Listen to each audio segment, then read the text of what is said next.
Sandy Says Read. Welcome to the channel. This afternoon we're going to do a quick review of one novella out of 13 in the Enchanted Realms box set. I know. At some point in the very near future, I will do like a quick overview of all the things that are in this box set. But today I want to single out one novella in particular because I so enjoyed it. And let me preface this by saying I haven't made it all the way through all 13 novellas yet. Okay? Okay, let me just show you. Okay, here's the scoop. This is Enchanted Realms. Let me make sure I get this right. Tales of Fantasy in Light and Shadow.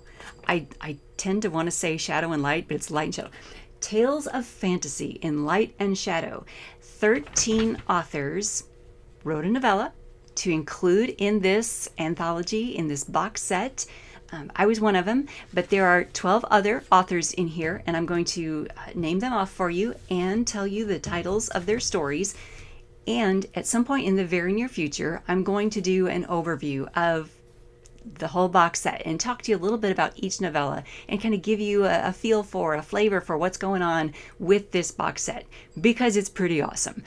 But I have gotten through, how far have I gotten? I think the last 3 I still need to read, okay? So I've made it through a whole bunch, right? But there's one that has really stood out to me so far that made me go, oh my goodness, I want to write like that, okay? And we're going to talk about that one. That one is 3 Bells Past Midnight by William Heinzen. Now, all the ones I've read so far have been good. They're good stories, there's good writing, there's clever stuff going on in there, but that one, you guys, that's why we're doing this quick review today, so I can talk about it, because I don't know when I'm going to get back to the last 3 in this anthology, in this box set. And so I want to talk about this. I want you guys to hear about it before I go losing my mind and losing track of time and all those things. Okay, so here we go. The Enchanted Realms box set has 13 stories. Here they are.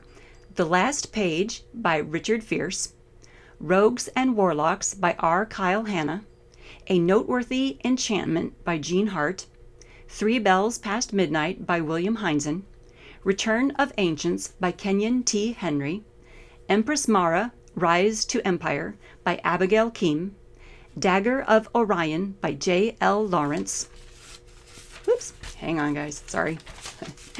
Della and the Dragon Sword by Sandy Lender, The Fairy Fiddle by Philip Ligon, Coin of Honor by Carl R. Moore, The Rise of Zengi by E. G. Rowley, No More Tears, a Rogan Story by Stephen L. Shrewsbury, and Chronicles of Ave, Embrace of the Sun by Stephen Zimmer.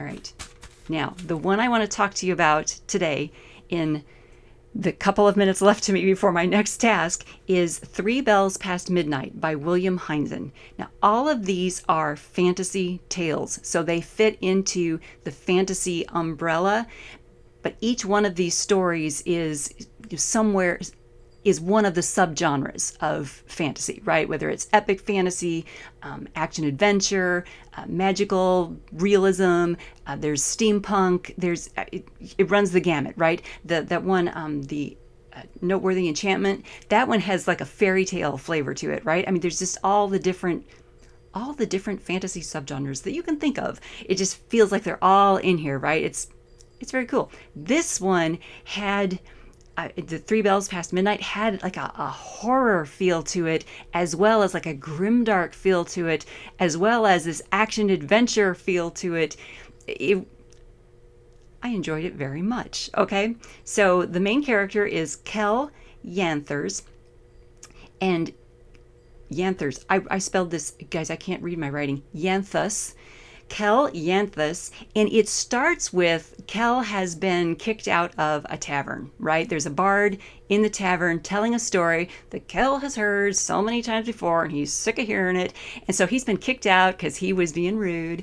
And these 2 guards, these big burly guards for the tavern, are like, "You're not getting back in." And Kel is, smarting off to them. They start a fight, and the fight gets out of hand. And oh boy howdy, does it get out of hand fast. And this dark carriage is driving by, and the horseman, the driver of the carriage, somehow he gets involved. Like somebody, one of the guards bumps into this guy, and he drives off the path, and so he's pissed off, and he gets down off the carriage, and so he gets involved in the fight, and this thing gets messy fast. And that dark carriage, oh man, the guy in the dark carriage, he's dressed like a priest, but like the reverse of a priest, and he's bad news. And when the driver gets killed and these guards get killed, and everything's going to hell in a handbasket really fast, the guy gets out of the carriage and he's like, okay, Kel, you get to take this driver's place, you get to take this vessel's place. And Kel's like, I don't think I want to do that.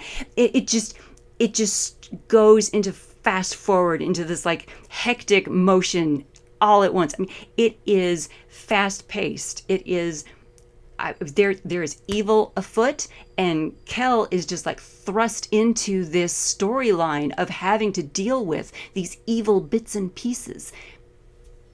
It is well done. I highly recommend it. There are so many elements coming into play, but they're woven in so beautifully. It's this intricate story. And, we only had between 25,000 and 30,000 words to play with.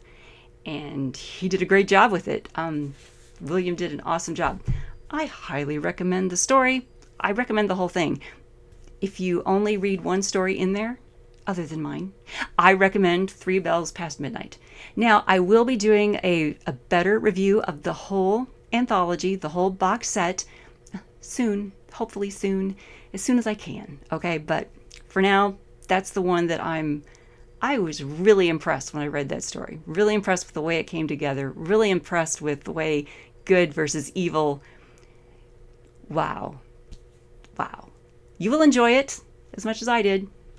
I believe that. Okay, guys, thumbs up because good versus evil is awesome.